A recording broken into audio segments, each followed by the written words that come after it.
에스겔서 13장 1절부터 7절까지 읽겠습니다. 여호와의 말씀이 내게 임하여 이르시되 인자야 너는 이스라엘의 예언하는 선지자들에게 경고하여 예언하되 자기 마음대로 예언하는 자에게 말하기를 너희는 여호와의 말씀을 들으라. 주 여호와의 말씀에 본 것이 없이 자기 심령을 따라 예언하는 어리석은 선지자에게 화가 있을진저 이스라엘아 너의 선지자들은 황무지에 있는 여우 같으니라. 너희 선지자들이 성 무너진 곳에 올라가지도 아니하였으며 이스라엘 족속을 위하여 여호와의 날에 전쟁에서 견디게 하려고 성벽을 수축하지도 아니하였느니라. 여호와께서 말씀하셨다고 하는 자들이 허탄한 것과 거짓된 점괘를 보며 사람들에게 그 말이 확실히 이루어지기를 바라게 하거니와 그들은 여호와가 보낸 자가 아니라. 너희가 말하기는 여호와의 말씀이라 하여도 내가 말한 것이 아닌즉 어찌 허탄한 묵시를 보며 거짓된 점괘를 말하는 것이 아니냐. 아멘. 기도하겠습니다. 하나님 아버지, 이 시간 주의 말씀이 보지 못했던 것을 보게 하시고 듣지 않았던 걸 듣게 하는 능력으로 우리에게 다가와지기를 원합니다. 주의 말씀 속에서 우리 하나님께서 우리에게 무엇을 외치시는가를 알게 하시고 그 외침을 따라서 말씀이 합당한 그 말씀에 순종되어지는 오직 그 길로만 힘써가는 저희가 되어지도록 붙들어 주시옵소서. 예수님 이름으로 기도합니다. 아멘. 지난 시간에 신자는 역사를 사는 사람이 아니고 묵시를 사는 사람이다, 이런 말씀을 드렸었죠. 묵시라고 하는 그 말이 이제 여러분께 조금 낯설게 들릴지는 모르겠는데 기독교 신앙을 이해하는 데 있어서 묵시라고 하는 건 굉장히 중요한 그런 단어가 아닐 수가 없습니다. 신자가 역사를 사는 사람이 아니고 묵시를 사는 사람이라고 하는 것은 우리의 현재, 우리의 삶을 역사와 묵시로 구분해서 생각해야 된다, 이러한 뜻이 되기도 합니다. 지금의 그 기독교 신앙이 현세에 집중되어져 있는 것도요, 이 삶을 역사와 묵시로 구분해서 생각하지 않기 때문이다, 그렇게 말할 수가 있습니다. 아예 묵시의 세계에는 관심이 없는 거죠. 묵시의 세계에 관심이 없다는 것은 결국 눈에 보이는 현재의 삶, 결국 역사로 사는 그 삶에 모든 관심이 집중되어 있다, 이러한 의미가 되기도 합니다. 그렇기 때문에 신앙이라고 하는 것도 현재의 삶을 더 좀 풍요롭게 하기 위해서 필요한 어떤 수단, 방법으로 늘 그렇게 생각을 해버리는 것이죠. 이처럼 그 신앙을 현재의 삶을 위해서 필요한 것으로 생각하다 보니까 구원이라고 하는 것은 단지 덤으로 주어지는 그 정도로 여기는 그런 분위기라고도 할 수가 있는 겁니다. 역사를 사는 사람에게는 아마 이런 말도 그렇게 탐탁지 않게 들릴 거예요. 하나님을 찾고 또 예수를 부르는 모든 이유가 오늘의 평안, 또 내일의 행복, 내 인생의 형통, 오직 걸어가는 것으로 모아져 있는데 그런 모든 것들을 다 부숴버리고 부인해가면서 관심도 없는 묵시를 살아라, 이러한 말을 하니까 하품이 날 수밖에 없지 않겠습니까? 근데 제가 분명히 말씀을 드릴 수가 있는 것은요, 역사를 살았을 때 그 끝에는 성경이 우리에게 약속한 생명과 영원한 영광이 없다는 겁니다. 그건 분명한 사실이거든요. 만약에 역사를 살았음에도 불구하고 끝에 가서 어떤 생명을 누린다, 영광에 참여한다, 그럼 제가 죽일 놈이 되는 것이죠. 왜냐하면 편하고 좋은 그 길, 그건 다 놔두고 좁고 힘든 길, 그러한 길로만 여러분께 자꾸 얘기한 그런 셈이 되니까 두말할 것 없이 나쁜 인간이 될 수밖에 없는 겁니다. 그런데 역사를 사는 그 길의 끝에도 묵시와 똑같이 생명과 영광이 있다면은 결국 예수님의 십자가도 헛된 일이에요. 굳이 십자가에 못 박혀 죽으실 것까지 없고 말이죠. 우리의 죄 때문에 굳이 꼭 죽으셔야 된다면은 뭐 십자가라는 어떤 그런 비참한 방법보다도 그냥 편히 죽으시면 되지 않겠습니까? 죽는 건 똑같으니까 편히 죽으면 되는 것이거든요. 근데 모든 사람들이 살아가는 역사의 그 끝에는 생명과 영광이 아니고 멸망이 있을 뿐이에요. 그렇기 때문에 예수님은 십자가를 통해서 묵시를 사는 길이 어떤 것인가, 그걸 이제 보이신 것입니다. 예수님이 십자가에 죽으신 것은요, 난 너희들 때문에 이렇게 큰 고통받고 힘들게 죽었다, 이걸 보여주기 위한 것이 아니거든요. 죄 없는 분이 죄인으로 죽었다, 이걸 보이시는 겁니다. 죄 없는 분이 죄인으로 죽었다. 세상의 죄를 짊어지기 위해서 오셨는데 오히려 세상으로부터 극도의 미움받고 배척받고 죽으셨다는 그 증거물이 십자가예요. 근데 예수님이 편히 죽으신다면은 세상이 예수님을 어떻게 대접했느냐, 이게 드러나지가 않습니다. 때문에 십자가는 예수님이 가셔야 될 수밖에 없는, 배척받고 미움받는 그 증거물이니까 그 십자가의 길로 가실 수밖에 없는 그런 길이 되었던 거예요. 그리고 예수 안에 부름받은 우리가 바로 그 길로 가야 될 그러한 사람으로 부름받아 나와 있다는 얘기입니다. 이것만 생각해 봐도요, 이 신앙이라고 하는 것은 지금의 현실을 위해서, 역사를 살 위해 필요한 것은 아니에요. 아무리 뜯어봐도 이 신앙이라고 하는 것이 내 지금의 역사를 살기 위해 필요하고 도움되는 어떤 수단, 방법, 그렇게 주어진 것은 아니라는 겁니다. 이건 분명하신 것이거든요. 물론 신앙이 현실과 무관해, 이러한 의미는 아닙니다. 다만 현실을 살아가면서 우리가 필요로 하고 추구하고 내가 성취하고 싶은 그 소원을 이루게 해주는 그런 방편, 그런 수단으로서의 신앙은 없다는 겁니다. 그렇게 보지를 마시라는 거예요. 그래서 제가 누누이 말씀을 드리지만요, 지금의 현실을 살아가는 우리가 뭔가 필요로 하고 또 원하는 걸 이루어주는 그런 수단으로서의 신앙은 종교입니다. 그냥 종교일 뿐이에요. 당연히 그 종교는 구원의 능력과는 거리가 멀죠. 상관이 없는 거예요. 신앙이 단 1%라도 어떤 우리의 현실을, 역사를 사는 삶을 뭔가 이롭게 하는 그런 부분이 있다면은 사도들이 거기에 대해서 말하지 않았겠습니까? 다 얘기를 했겠죠. 고난당하고 핍박받는 그런 교회가 많았는데도 그런 교회들에게 사도가 한 말은 좀만 기다려, 좀만 참으면은 너에게 행복이 와, 이런 말이 아니었어요. 그냥 인내하라는 거였습니다. 당이라는 거죠, 그냥. 그리고 예수 그리스도 안에서의 기쁨을 얘기하면서 비록 비참하고 고통스러운 그런 처지가 너희에게 주어져 있다 할지라도 예수 그리스도 안에서는 능히 승리할 수 있다. 그게 믿음이다. 이걸 증거했던 거예요. 그 승리라고 하는 거. 바로 그게 묵시의 세계라는 겁니다. 그래, 우리가 믿는 것은요, 예수 그리스도가 십자가의 죽으심으로 우리의 모든 죄를 다 해결하셨고 부활을 통해서 죽음도 극복하셨기 때문에 예수 그리스도를 내 구주로 믿는 우리는 예수 그리스도 안에서 죽음을 이긴 자로 존재한다는 겁니다. 죽음을 이기기 위해서 뭔가 살아가는 것이 아니고 아예 죽음을 이긴 자로 머물고 존재하는 거예요. 그게 신자됨이에요.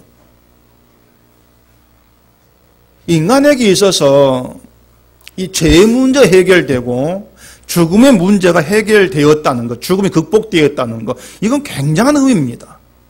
정말 굉장한 의미예요. 이 두 가지 문제 해결되었다는 것은요, 인생의 모든 문제가 다 해결되었다, 이런 의미가 되는 겁니다. 죄의 문제와 죽음의 문제, 다 해결된 거예요. 근데 사람들은 죄의 문제 해결되고 그 죽음이 극복되었다는 이것을 그냥 미래 사건으로 바라보려고 하는 그런 습성이 있는 거예요. 지금의 일은 아니라는 겁니다. 물론 시간적으로 따지면 미래 사건이죠. 세상 종말에 있어서 이제 죽음이 극복되고 영원에 들어가니까 미래 사건 이렇게 볼 수가 있죠.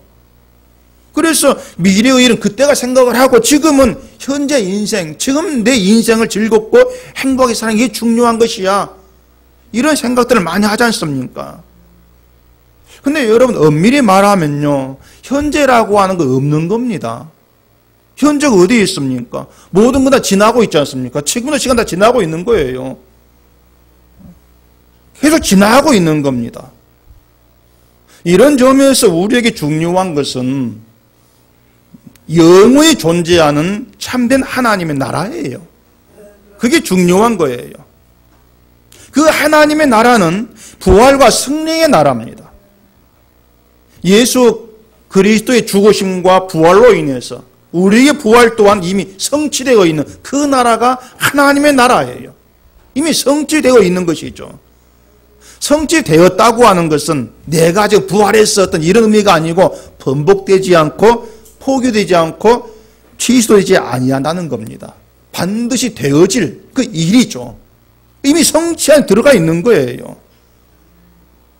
그렇기 때문에 신자는 이미 죽음을 이긴 부활 안에 사는 것이고 그 믿음이 현재의 삶을 불안과 염려가 아니고 생명으로 끌어가는 힘이 되는 겁니다.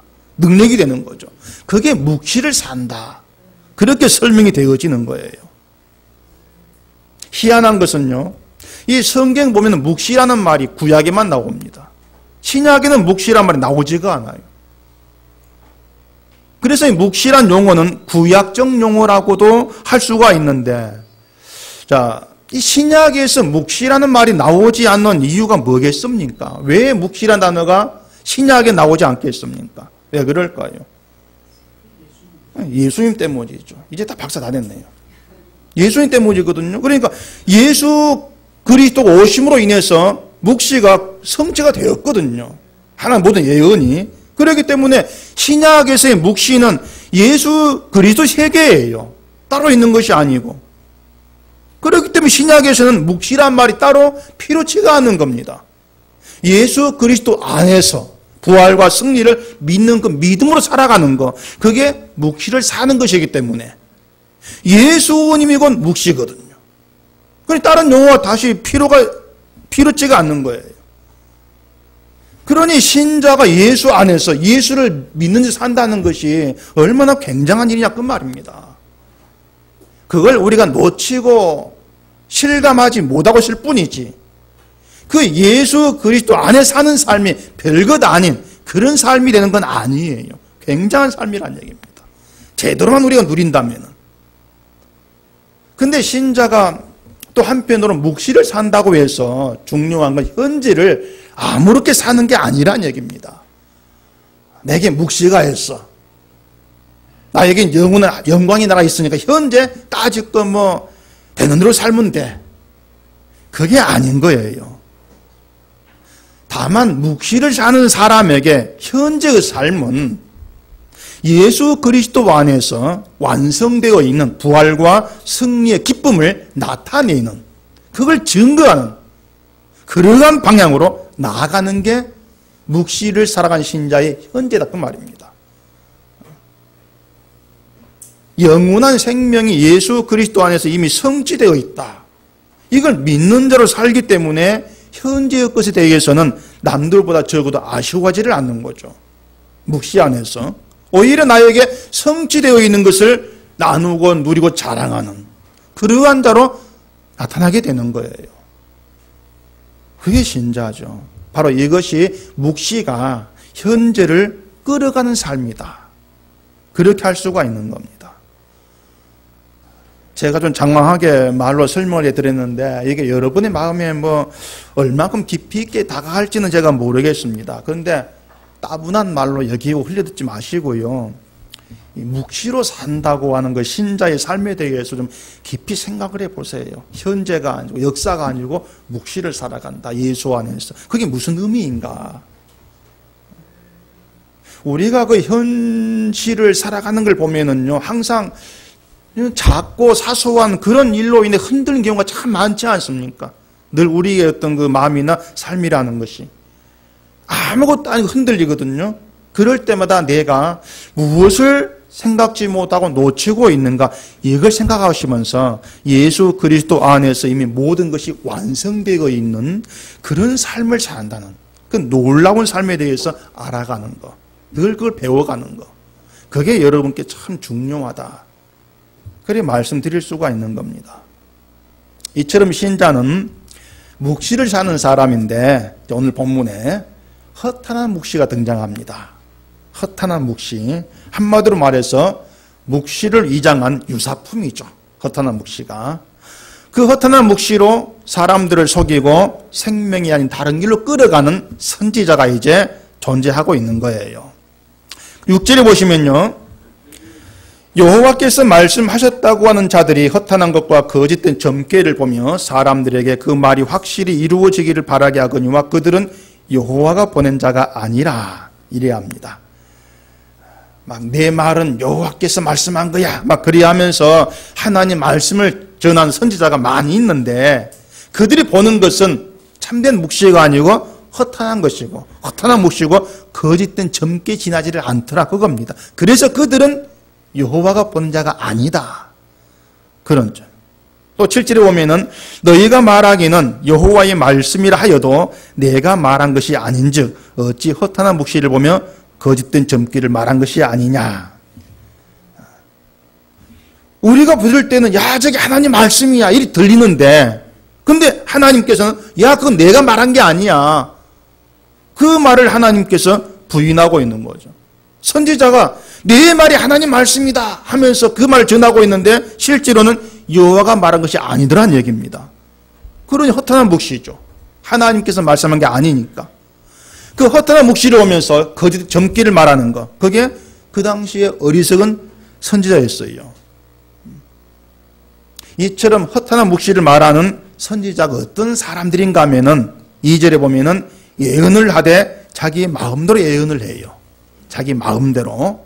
또 3절에서는 본 것도 없는데 자기 심령을 따라 예언하는 어리석은 선지자 이렇게 얘기합니다.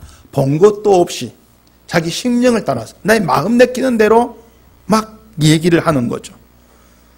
바로 이들에게 나오는 것을 허탄한 묵시 그렇게 지금 얘기를 하고 있는 겁니다. 자 그러면은 어떻게 해야 되겠습니까? 간단해요. 허탄한 묵시를 말하는 선지자의 말을 듣지 않고 하나님의 참된 말씀을 들으면 되는 겁니다. 간단하죠. 본 것도 없이 자기 심령을 따라서 마음대로 예언하는 어리석은 선지자에게 화가 있을 것이다 이렇게 말씀했으니까 그 어리석은 선지자의 말을 듣고 받아들인 사람도 결국은 어리석은 사람인 것이고 화가 있을진저에 해당될 수밖에 없는 거예요. 근데 중요한 문제거든요. 그렇기 때문에 자기 심령을 따라서 자기 마음대로 예언하는 그런 어리석은 선지자 말을 잘 분별하면서 그 말을 듣지 않고 멀리하면서 참된 묵시에 순종한다는 것은 우리 인생에 우리 믿음의 길에 있어서 정말 중요한 문제가 아닐 수 없다는 얘기입니다. 근데 문제가 뭐냐면은 말만 듣고 본 것이 없이 자기 마음대로 예언하는 것인지 아니면은 하나님께 말씀을 받아가지고 예언하는 것인지 무엇으로 어떻게 분간하냐 그 말입니다. 그냥 들으면 다 알 수 있는 겁니까? 이게 하나님 말씀을 예언한 것인지 받아가지고 아니면 그냥 자기 심령에 따라 자기 마음을 예언하는 것인지 딱 듣고 어떻게 그걸 알 수가 있냐고 하는 거예요. 아마 여러분들은 난 보고 마니까 들으면 알아. 뭐 이렇게 나오실지 모르겠는데 물론 뭐 11자 나면 암 걸린다 이건 누가 봐도 이건 거짓말이죠. 그건 때려 죽일 말이고 그런 거 말고 좀 도덕적으로 고차원 있게 이렇게 얘기할 때 십자가 얘기하면서 그럴 때 그 말을 어떻게 분별하랍니까? 십자가 얘기하고 은혜를 얘기하는데 말이죠. 이건 사실 어려운 문제입니다. 결국 큰 차이는 뭐냐면은 한쪽은 자기가 본 것을 얘기를 해요. 하나님 보여주신 걸 얘기하고 한쪽은 본 것도 없이 자기 심령을 따라서 예언하는 거. 그 차이지 않습니까? 그러니까 어리석은 선지자가 하나님이 보여준 것도 없이 자기가 본 것도 없이 자기 마음대로 예언을 한다면은 참된 선지자는 본 것이 있는 사람입니다. 본 것이 있고 그 본 것을 바탕으로 해서 예언을 내요. 그 차이란 얘기죠. 본 것을 말하느냐, 보지 못하고 말하느냐. 그 차이입니다. 근데 사실 이게 쉬운 문제가 아니란 얘기예요. 당시 선지자들이 나는 본 것도 있는 사람이다 이렇게 얘기했겠습니까? 난 다 봤다고. 나름대로 하나님께 말씀 받았어. 난 봤어. 그렇게 얘기하면서 얘기하지 않겠어요? 난 본 것이 있다고 하면서 말이죠. 선지자 난 봤다고 하는데 아니 당신 못 봤어요. 이렇게 말하기 난감하지 않습니까? 뭘 근거로 그렇게 얘기하겠습니까? 쉽게 말해서 어떤 사람이 내가 하는 말은 성령을 받아가지고 하는 하나님 뜻의 말입니다. 이렇게 했을 때 아니요. 당신의 말은 성령 받은 게 아닙니다. 이렇게 말할 근거가 있냐 그 말입니다. 뭘 근거로 해서? 특히 기적을 강조한 사람들은 기적을 이제 보여주면서 이게 성령 역사의 증거다 이렇게 하지 않습니까? 그리고 내가 하는 말이 참된 하나님의 말씀이고 기적을 보였으니까 또 보여준 것이 없는 기적이 없는 그런 사람들의 말은 힘없는 자기 마음대로 하는 말에 다 들렸어. 이렇게 얘기한단 말이죠. 주로 이단들이 그런 말 하기를 좋아하는데 그런 말에 대해서도 아니요. 당신이 보여준 기적은 성령의 역사가 아니에요. 이렇게 말하기 힘들단 거예요. 사실은. 자, 우리 상식으로는 뭐 금리빨 난다? 말이 안 된 겁니다. 근데 금리빨 난 걸 봤다고 한 사람들이 있어요. 난 봤다고 한다. 봤어. 그것도 한두 사람이 많습니다. 봤다는 사람이. 심지어는 그런 교회가 잘못됐다고 뛰쳐나온 사람도 내가 거기에서 금리빨 난 걸 봤습니다. 이런 말을 해요. 그런 사람들을 향해서 당신이 본 것은 다 가짜고 진짜가 아닙니다. 착각입니다. 이렇게 단정지어 얘기할 수가 있냐고 하는 거죠. 그렇게 말을 해도 뭐 기적을 봤다는 사람들은 그걸 가짜로 인정하지 않습니다. 이미 봤기 때문에 내가 본 게 확실해 이런 생각이 매몰돼 버린 것이죠. 결국에 한쪽에서는 금리빨 난 게 거짓말이라고 가짜 공격을 하고 또 다른 한쪽에서는 너희는 그런 기적 없으니까 너희 가짜야 이렇게 공격을 하고 그런 게 지금의 그 뭐 기적을 말하는 사람들과의 그 경쟁이에요. 자, 여러분이라면 이런 문제에서 누가 과연 본 사람이고 누가 과연 보지 못한 사람인가 판단이 되겠냐고 하는 거예요. 그게 판단되려면은 여러분이 먼저 본 것이 있는 사람이 되어야 됩니다. 여러분이 무언가를 봐야 돼요. 여러분이 본 것이 없이 봤다 못 봤다 저건 못 본 거야 그렇게 말할 수가 없는 거죠. 자, 그럼 질문 드리겠습니다. 여러분 본 것이 있습니까? 여러분 뭘 봤습니까? 본 것이 있습니까? 신앙생활 10년 하신 분 10년 동안 본 것이 있습니까? 20년에서 20년 본 것이 있습니까? 한번 생각해 보세요. 봤다면은 여러분이 본 것이 뭔가? 갑자기 신비주의를 한 것 같은데 신비한 게 맞습니다. 우리가 봤다는 건 신비한 일이에요. 신비한 거예요. 근데 뭐 꿈에 하얀 날개 단 천사를 본 그런 신비 그런 거 차원이 다른 신비입니다. 그런 건 다 개꿈이니까 생각도 말고요. 신자가 본 것은요. 다른 사람이 눈이 있어도 보지 못한 겁니다. 그걸 신자가 보게 돼요. 눈이 있어도 보지 못하고 보고서도 알지 못하는 거. 그게 신비예요.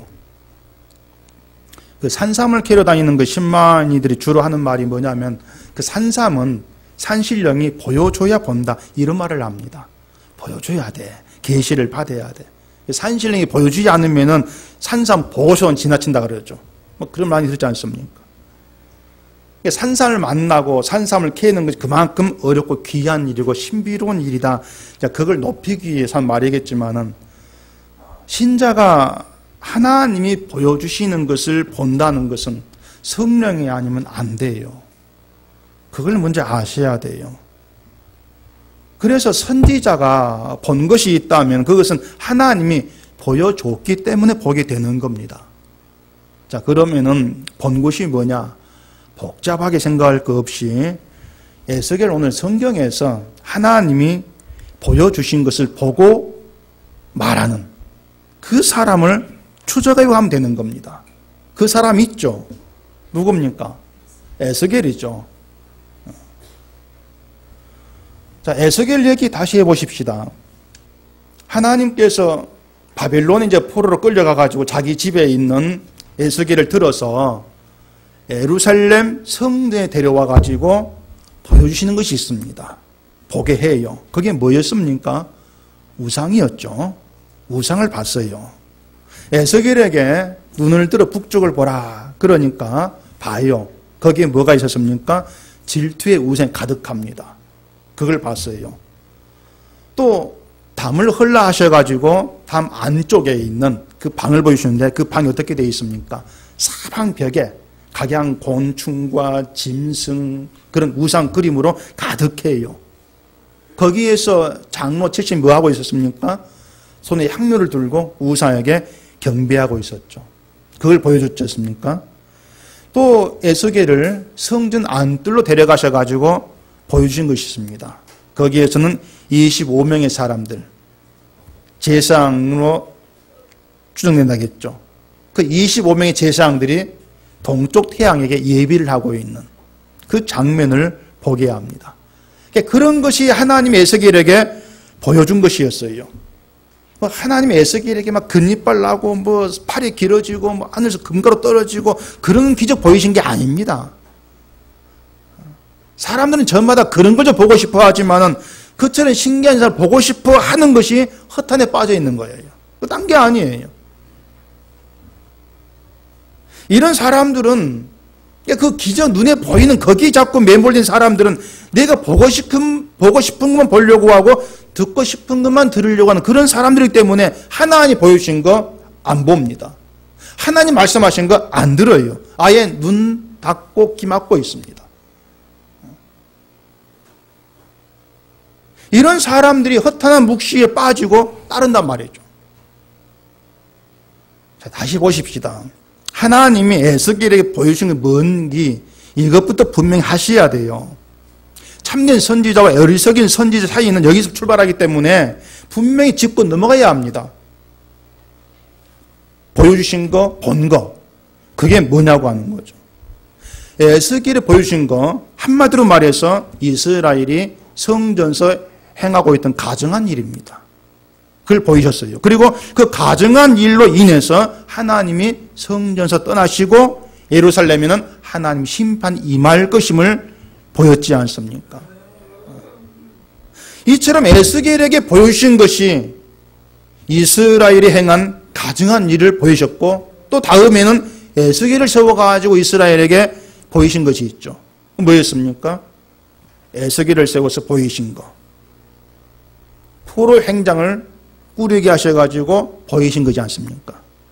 너희가 포로로 잡혀갈 거야. 이스라엘 너희는 망할 것이다. 폐해가 될 것이다. 그걸 보이셨습니다. 이처럼 하나님께서 보여주신 것은 이스라엘의 가증함이고 너희가 망한다는 거예요. 심판이었습니다. 그런 하나님 이스라엘에게 평안과 복을 말씀하셨겠습니까? 그럴 이유가 없죠. 그럴 수가 없는 거예요. 에스겔 9장 9절 한번 찾아보십시오.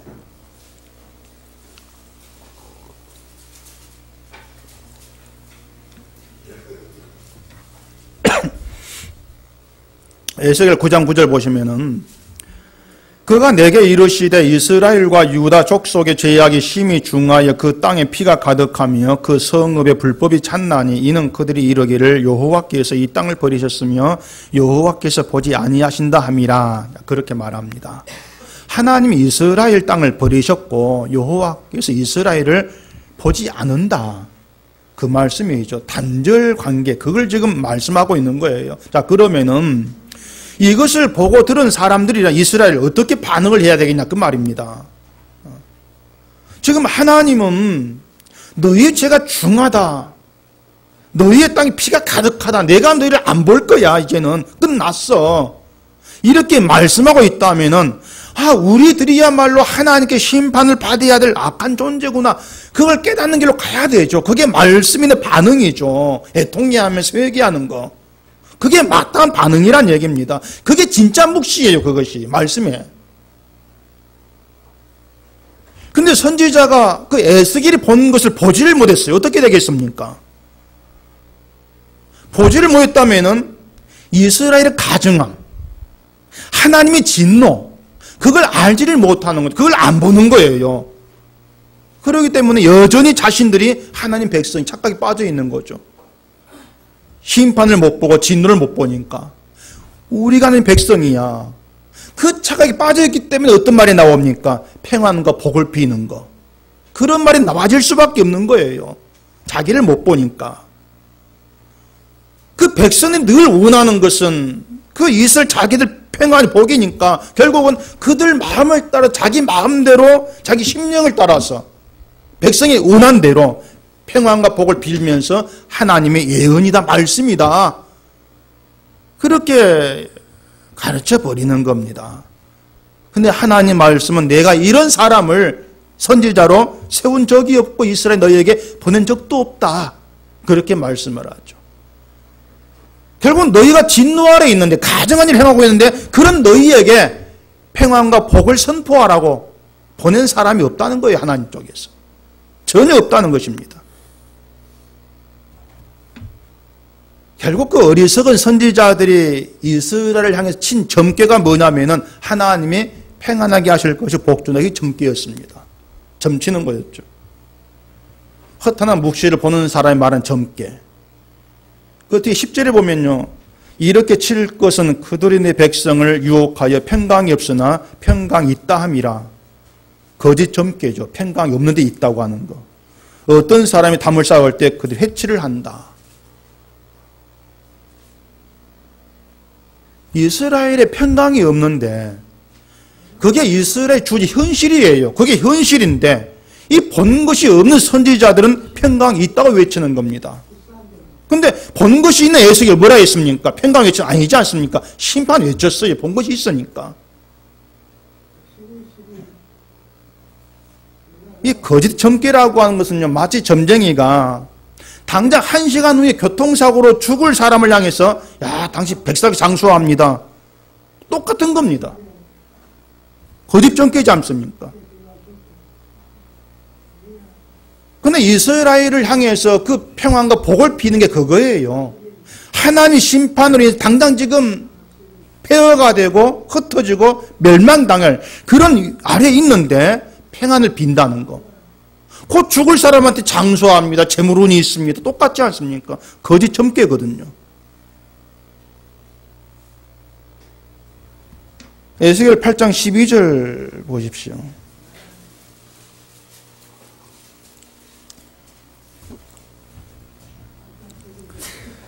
또 내게 이르시되 인자야 이스라엘 족속의 장로들이 각각 그 우상의 방한 어두운 가운데에서 행하는 것을 내가 보았느냐. 그들이 이르기를 여호와께서 우리를 보지 아니하시며 여호와께 이 땅을 버리셨다 하느니라. 그렇게 얘기합니다.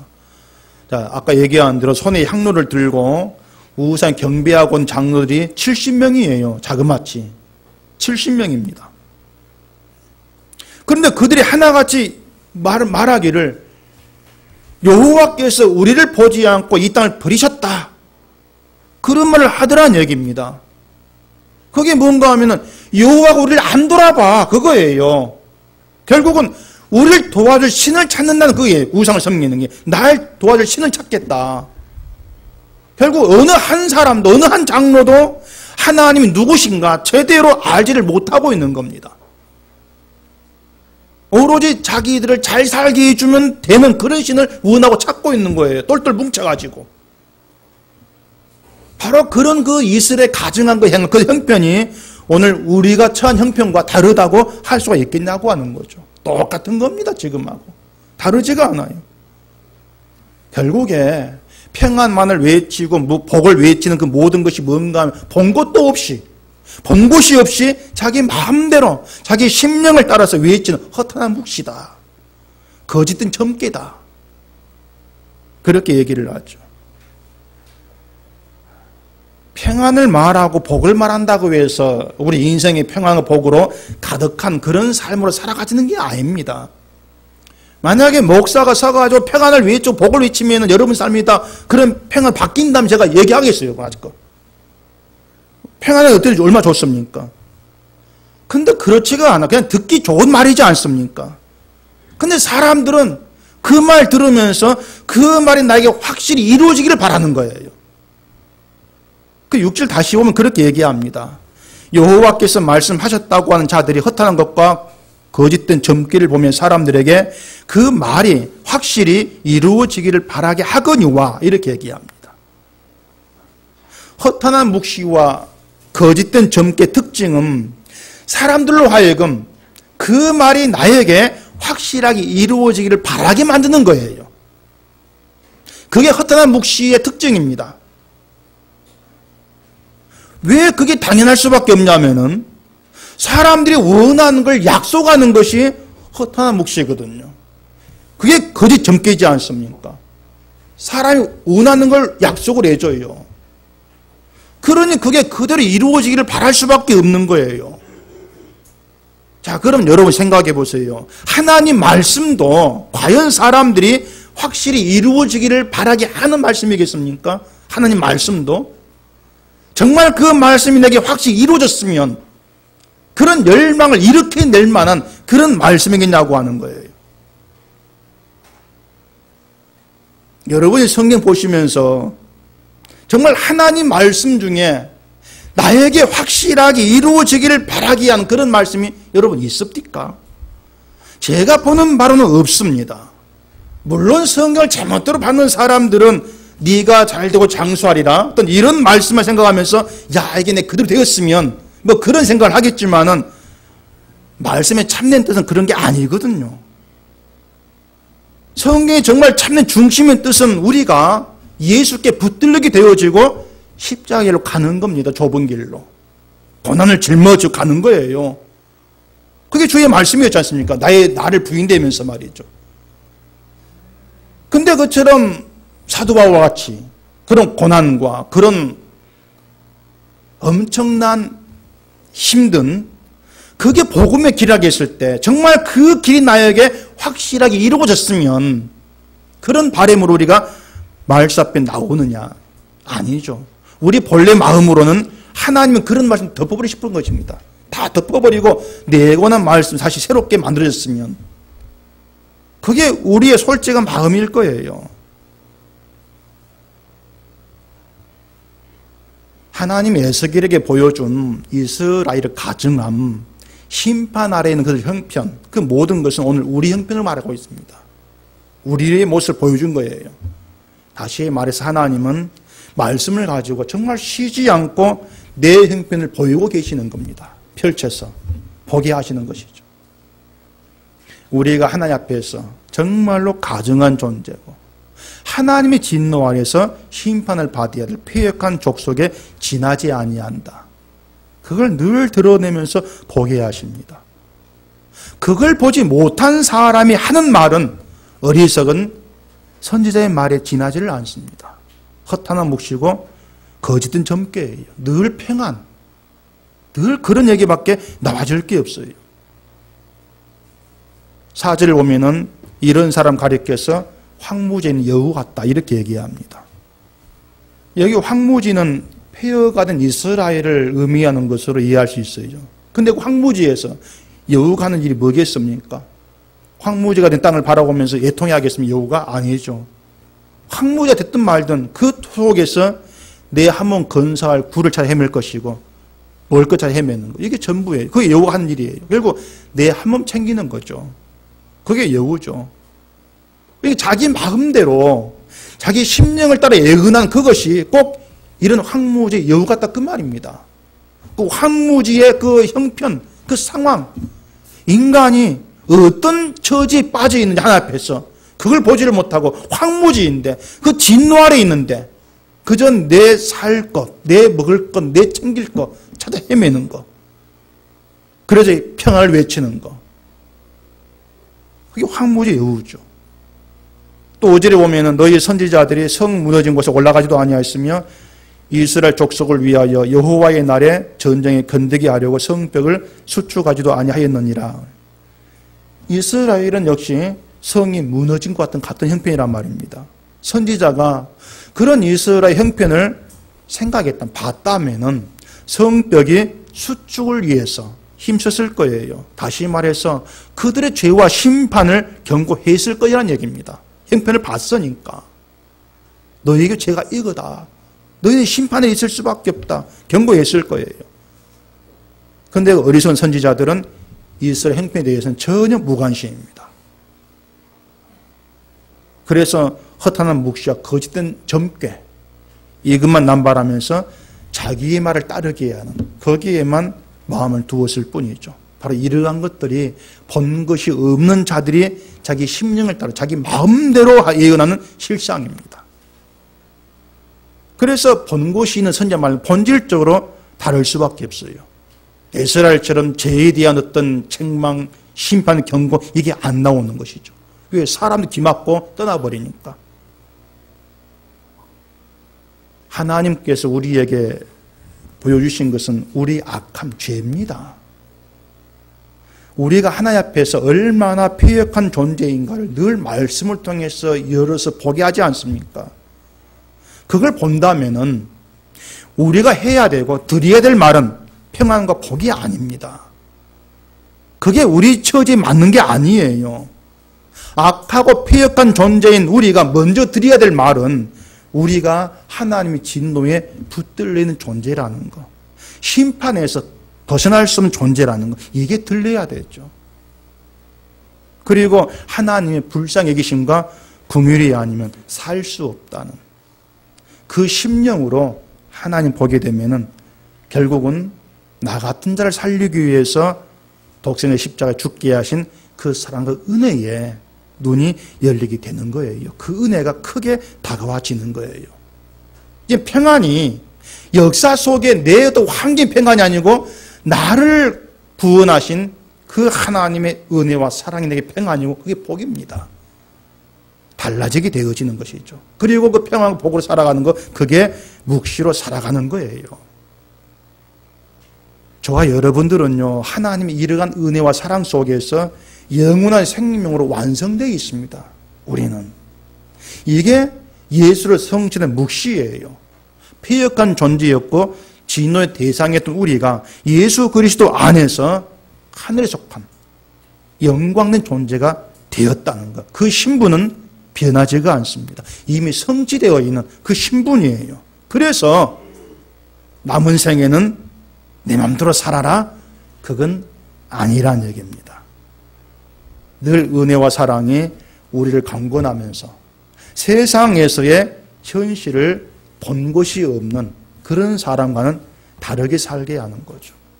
예수 안에 본 것이 있기 때문에 삶의 방이 이 땅이 아니고 하늘로 뒤바뀌는 겁니다. 그게 신자됨으로 살아가는 거예요. 예수 그리스도 안에서 이미 은혜와 사랑으로 부족함이 없이 충만하기 때문에 이 땅의 것으로 나를 채우려고 하지를 않죠. 그런 말이 귀에 들려오지를 않는 겁니다. 하늘의 것으로 이미 채워진 데 살기 때문에 은혜와 충만을 증거하는 늘 그런 길로 가게 되는 거. 이게 우리가 살아가야 될 현실이라 그 말입니다.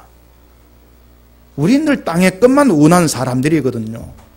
이런 우리를 하나님께서 놔버리면은 당장 예수가 뭐고 세상으로 달려갈 사람들입니다. 그런 우리를 하나님께서 붙들고 계신다는 거. 그게 하나님의 사랑이고 기엽고 예수로 성취된 영원한 생명 우리 집어넣고 말겠다. 하나님 열심이고 의지가 되는 거예요. 늘 그 하나님께 우리 마음을 두면서 살아간다면, 그리고 그 은혜와 사랑을 안다면은 이제는 정말 하나님의 그 뜻하신 바대로 확실히 그대로 되었으면 좋겠습니다. 간절한 바람이 나와지게 되는 거죠. 이 땅의 평안, 행복, 돈 이것이 아니고 내가 고난의 길로 이끌려 간다 할지라도 그 끝이 생명이니까 반드시 내게 그렇게 되어지기를 원합니다. 하나님 열심과 신실하심이 내게 그렇게 일하게 되기를 원합니다. 그런 바람으로 나가게 되는 거예요. 그게 정말 묵시를 살아간 신자라는 거. 이거 여러분의 심령에 굳건히 살아있기를 바랍니다. 기도하겠습니다. 우리 아버지 하나님, 본 것이 있는 선지자와 본 것이 없는 선지자의 말이 다를 수밖에 없습니다. 과연 우리가 하나님으로 말미암아 본 것이 있는 자로 이 땅을 살아가는지 우리를 돌아보게 해주시옵소서. 우리가 하나님으로 인해서 볼 수 있는 것은 우리의 패역한 모습일 뿐입니다. 하나님 진노 아래에 있는 우리의 실체를 보게 될 뿐입니다. 그러한 우리 현실을 깊이 보게 되고 자각하면서 진노 아래 있는 우리를 구출하신 하나님의 은혜와 그 사랑에 우리 온 마음이 붙들리게 해주시옵시고 늘 하나님의 은혜와 사랑에 이끌려 살아가면서 하나님의 영광됨을 위해 어떤 고난으로 간다 할지라도 그 은혜와 사랑만 증거되어지는 우리가 되어지기를 간절히 소원하는 저희가 되어지도록 붙들어 주시옵소서. 예수님 이름으로 기도합니다. 아멘.